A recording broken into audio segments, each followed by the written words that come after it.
கேரளாவில் முல்லைப்பெரியாறு அணையை இடித்துவிட்டு அதுக்கு மாற்றாக அந்த அணை வலுவிழந்து விட்டதாக கூறி அதுக்கு மாற்றாக புதிய அணை கட்டுவதற்கான முயற்சியை கேரள அரசு துவங்கியிருக்கூடிய நிலையில் அதற்கு எதிர்ப்பு தெரிவித்து தமிழகத்தில் நேற்றைய தினம் தேனியில் விவசாயிகள் போராட்டம் நடந்தார். இன்றைய தினம் தமிழக விவசாயிகள் கூட்டமைப்பு சார்பில் PR பாண்டியனுடைய தலைமையில் மதுரையில் மதுரை தல்லாகுளம் அஞ்சல் அலுவலகத்தில் அறியக்கூடிய இங்கு இந்த போராட்டத்தை மேற்கொண்டு வருகிறார்கள். அதாவது அவர்கள் மதுரையில் பிபிகுளம் பகுதியில் இருக்கக்கூடிய அந்த வருமான வரி அலுவலகத்தை முற்றுகையிட்டு போராட்டம் நடத்துவதற்கான திட்டமிடல் இருந்த நிலையில் தற்பொழுது காவல்துறையினுடைய தேர்தல் நடத்தை விதிகள் அமல் இருப்பதால் காவல்துறையினுடைய அனுமதி மறுக்கப்பட்ட நிலையில் அவர்களுடைய முற்றுகை போராட்டத்திற்கான அனுமதி என்பது காவல்துறை மறுத்திருக்கிறார்கள்.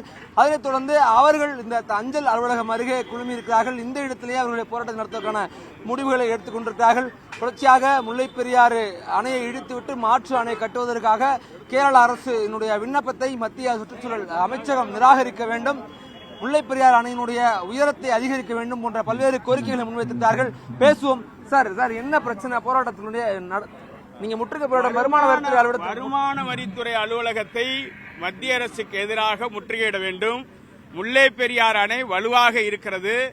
உச்சநீதிமன்றம் பலமுறை அதற்கு ஆய்வுக்குழுக்களை போட்டு ஆய்வு செய்து 2013 இறுதி தீர்ப்பை வழங்கியிருக்கிறது.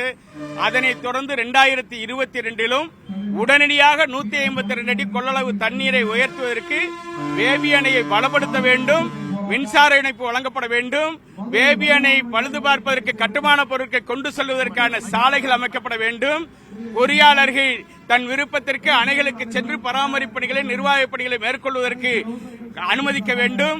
பொறியாளர்கள் சென்று வருவதற்காக தமிழ்நாடு அரசால் வழங்கப்பட்டிருக்கிற 2 படகுகள் 10 ஆண்டுகளுக்கு மேலாக நிறுத்தி வைக்கப்பட்ட இடத்திலே நின்று கொண்டிருக்கிறது. காவல்துறை கேரள காவல்துறையின் கட்டுப்பாட்டில் அணையை தன் வசப்படுத்தி வைத்திருக்கிறது. அத்துமீறி அணைக்குள் அமைச்சர்கள் அதிகாரிகள் சென்று நம் அனுமதி இல்லாமலே தண்ணீரை திறக்கிறார்கள். தமிழ்நாடு அரசின் நிர்வாக கட்டுப்பாட்டில் அணை இருப்பது என்பதை உச்சநீதிமன்றம் உறுதிப்படுத்திய பின்னும் கேரள அரசு அடாவடித்தனத்தில் ஈடுபடுகிறது. எனவே இதனை அனுமதிக்க கூடாது. உடனடியாக உச்சநீதிமன்ற தீர்ப்பின் அடிப்படையில் 152 அடி கொள்ளளவை உயர்த்துவதற்கான நடவடிக்கை எடுக்க வேண்டும் என்று போராடி கொண்டிருக்கிறோம். இந்த நிலையில் உச்சநீதிமன்ற தீர்ப்பை அவமதிக்கும் வகையில் கேரள அரசாங்கம் முல்லைப்பெரியாறு அணை வலுவிழந்து விட்டதாக கூறி புதிய அணை கட்டுவதற்கு வரைவு திட்ட அறிக்கையை தயார் செய்து மத்திய அரசுடைய சுற்றுச்சூழல் அமைச்சகத்துக்கு வழங்கியிருக்கிறது. மத்திய அரசு சுற்றுச்சூழல் அமைச்சரகம் உச்சநீதிமன்றத்தை அவமதிக்கும் வகையில் தனி குழுவை சக்கரபாணி தலைமையில் 11 பேர் கொண்ட குழு அமைத்து இன்றைக்கு அதற்கான ஆய்வுக் கூட்டத்தை நடத்துகிறது. என்ன சிக்கல் இருக்குது? இங்கேயே முடிச்சுக்கிற மாதிரியா? எப்படி? நாங்கள் இங்கே முடிக்க மாட்டோம். போராட்டம் நாங்கள் எழுத்துப்பூர்வமாகவும் நோட்டீஸ் மூலமாகவும் வருமான வரித்துறை அலுவலகத்தை தான் முற்றுகையிடுவதற்கு முடிவெடுத்திருக்கிறோம்.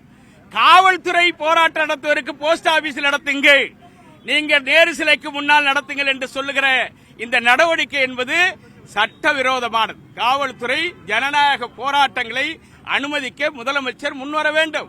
முதலமைச்சர் உடனடியாக இந்த பிரச்சனைகளில் விவசாயிகளுக்கு எதிராக காவல்துறையை பயன்படுத்தக்கூடாது. தெளிவாக முதலமைச்சர் காவல்துறைக்கு தெரிவிக்க வேண்டும். ஒரு கடிதம் கொடுத்தால் அந்த போராட்ட களத்துக்கான ஒப்புதலை கொடுக்க வேண்டும். இல்லை என்றால் போராட்டம் ரத்து செய்யப்பட்டதற்காக அறிவிக்க வேண்டும்.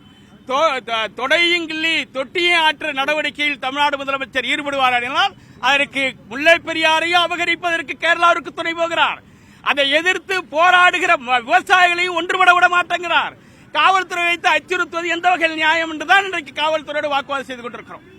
முல்லைப்பெரி விவகாரத்தில் தமிழக அரசு நேரடியாக தலையிட்டு தக்க சட்ட நடவடிக்கைகளை மேற்கொள்ள வேண்டும் என்ற கோரிக்கை வைக்கிறார். அதே சமயம் இந்த போராட்டம் நடத்துவதற்கு காவல்துறை தடை விதிக்கக்கூடாது, அதற்கும் தமிழக அரசு தக்க முதலமைச்சர் கவனம் செலுத்தி அதனுடைய நடவடிக்கைகளை மேற்கொள்ள வேண்டும் என்ற ஒரு கோரிக்கையை முன்வைத்திருக்கிறார். ஜெனிஃபர்.